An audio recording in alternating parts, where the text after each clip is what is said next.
When we work hard to create exceptional miniatures, it is inevitable that somewhere along the line things will not go as we expected. Sometimes these unexpected anomalies turn out to be better than the initial vision that we had, and other times we can be disappointed with the results, picking and tearing at it like a festering wound.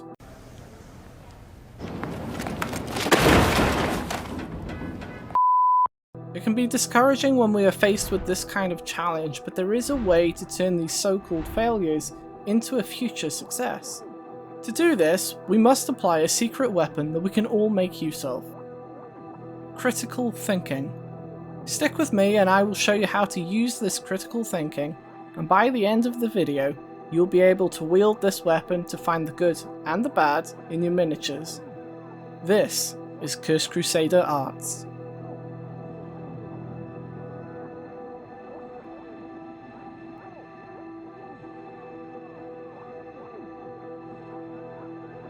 Critical thinking can find some of its origins with Socratic thinking. This is when you ask questions about anything, putting aside what you may think you know about a subject, and leave yourself open to new perspectives. Oftentimes, these questions lead to more questions, trying to find out what results an action may have in a variety of hypothetical futures. At some point, however, you will need to answer those questions, and then we can begin to move forward into critical thinking. Now, critical thinking takes the emotion away from the subject. It removes our disappointment or pride from the miniature we just built or painted, and it allows us to learn and develop. It helps us not become insulted or offended when someone criticizes your work, or offers a potential solution to the problems that we have. It doesn't matter if the opinions or ideas are objectively or subjectively true or false, because everybody builds and paints differently, creating different outcomes and results. Some of these ideas may not be universal, and that's a good thing, because it allows for creativity and the artistic sparks of inspiration that we have. Some of these ideas may not be universal, and that is a good thing, because it allows for creativity and the artistic sparks of inspiration that we all have. Talking about critical thinking is good, but how do we apply it? The first thing to do when our miniature doesn't turn out so well is to go through the stages of grief. Now, this may sound ridiculous when we talk about a small plastic miniature, but it's like trying to see your reflection in unsteady waters, and the only way to see your reflection is to stop agitating it and allow the surface of the water to become calm again. Once we have taken time to accept our work for what it is, then we can begin to analyze it and find both good and bad qualities in it. So let's have a look at this miniature that I completed a few days ago. We all have some opinions about this piece and of certain elements of the whole project. So let's spend some time breaking down the things that we like and dislike about it, so that we can ask some useful questions to solve the problems that we find.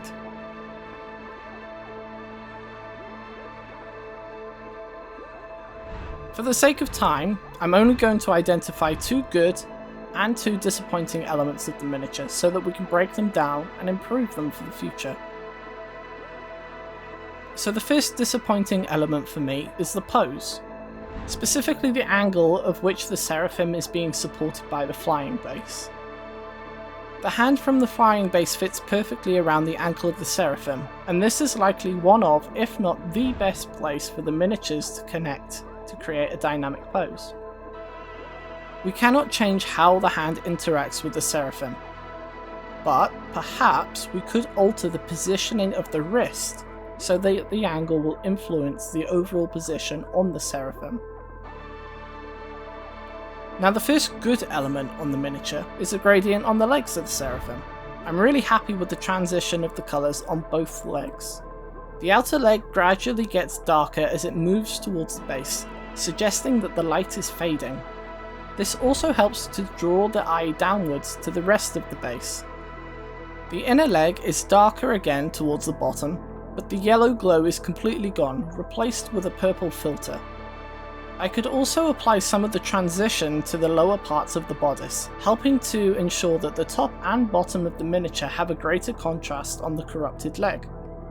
Another disappointment that I have is the chunky white paint towards the top of the miniature. It lacks depth and does not truly reflect my skills. White paint is naturally chunkier due to the titanium dioxide that is used for pigment. White also ends up looking flat as it's designed to not reflect the colours in light. A way around this problem could be to use a different white paint, or to understand how white really works as a colour. I could consider how to show this reflection of light whilst maintaining the purity of the white paint. And finally, another good element of the miniature is the layout of colours on the jump pack. I really like the positioning of the gold, white and silver elements.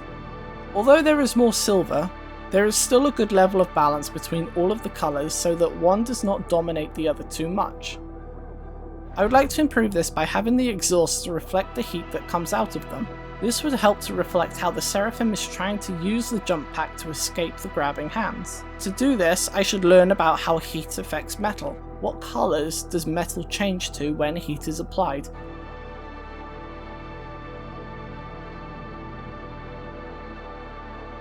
Now that we have found both good and bad elements of the miniature and broken them down to find ways to improve, it's time to set some goals. In everything that we do, we need to have goals. Some may be big and some may be small. Some can be done by yourself, and other goals may require the participation and help of others. An example of this is how I have a goal to reach 100 subscribers, and you can help me to reach that goal.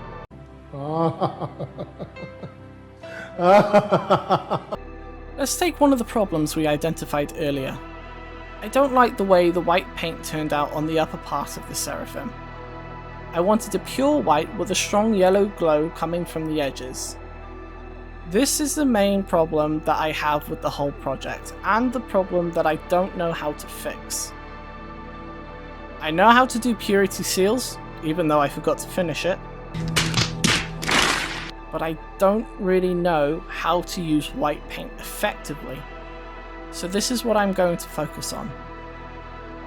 A SMART goal is a goal that is specific, measurable, attainable, relevant, and time-based. So let's break this goal down. What is the goal? Let's be specific. I want to learn how to paint white armor by considering how light impacts something that is supposedly white. Measurable. How do we define the measurable assets of our goal? In this case, we can do multiple attempts, comparing one to another to see the development process by comparing the latest one to its previous iteration. This will give us a timeline and a journey to help us visually see our improvement. Attainable. Is this a goal that we can actually do? Is it within our range of skill? The ability to use colours to show the transition of light along the legs shows that I understand, to a basic degree, how light can affect a white surface. Relevant. Is the goal relevant to what I'm trying to do overall? By achieving this goal, I will be able to apply the methodology to all colours that I use on my miniatures in the future. Time. Give yourself a time limit. I will have 2 weeks to complete the white armor on 4 miniatures, and then we will be able to see the journey as... I will have 2 weeks to complete the white armor on 4 miniatures, and then we'll be able to see the results.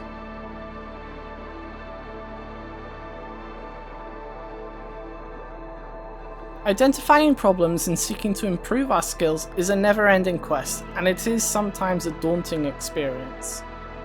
You have to commit to the project, and you have to make a promise to yourself that you will work hard to understand how to learn the things that you need to know so that you can do better. Do you have the willpower to think critically and put your emotions aside? Can you identify good and bad things in the work that you do? Can you ask questions on how to improve the things that you already do? And are you brave enough to keep the things that may not be as good so that you can show people your journey? This is your bravery test. Make things. Have fun. And I'll see you next time on Cursed Crusader Arts.